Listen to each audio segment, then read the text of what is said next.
The Strait of Hormuz remains closed. It's effectively been shut down for over 3 months now. We've all been feeling the pain at the gasoline pumps when we fill up our tanks. Obviously, oil prices and natural gas prices in Europe and Asia have skyrocketed. What we may not realize is that the world is approaching a more critical situation. And as this chart indicates, we've been gradually drawing down inventories all over the world, basically to replace production that's not happening right now. If this happens for another few months, we're going to end up in a situation where many countries are actually facing shortages, meaning that they may have to start rationing energy supplies. But realistically, oil prices are not going to return to levels before the war started. There's going to be a period of time where certain damaged infrastructure needs to get repaired. And I think there's just going to be a general level of uncertainty and anxiety over what exactly might happen going forward through the Strait of Hormuz.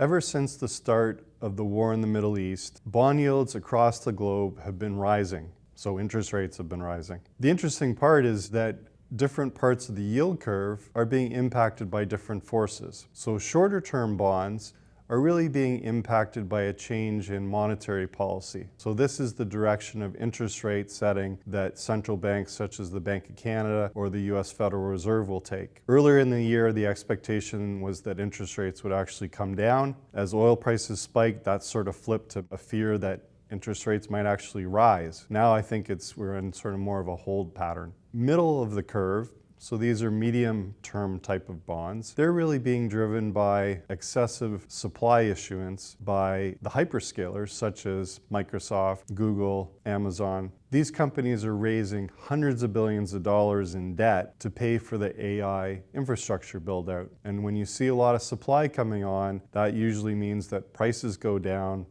And when prices drop, that means that bond yields rise. The final part of the yield curve is long-term securities, and these are really being driven by inflation expectations as well as a perception of how creditworthy governments and corporations are. So we've seen inflation expectations gradually rising a little bit due to the high prices of oil, and we've also seen a substantial deterioration in government finances. So deficits are rising, debt burdens are growing, and this creates some concern in long-term bonds about the creditworthiness of government bonds. So the bottom line is we're likely going to be in a higher interest rate environment than we expected for a little bit longer. As this chart illustrates, Canada is now in a technical recession. This essentially means that we've had 2 successive quarters of negative growth. Before you get too freaked out about that, these statistics are often subject to revisions months down the road. But the bottom line is Canada is experiencing very sluggish economic growth right now. And there's a couple main reasons why. Number one,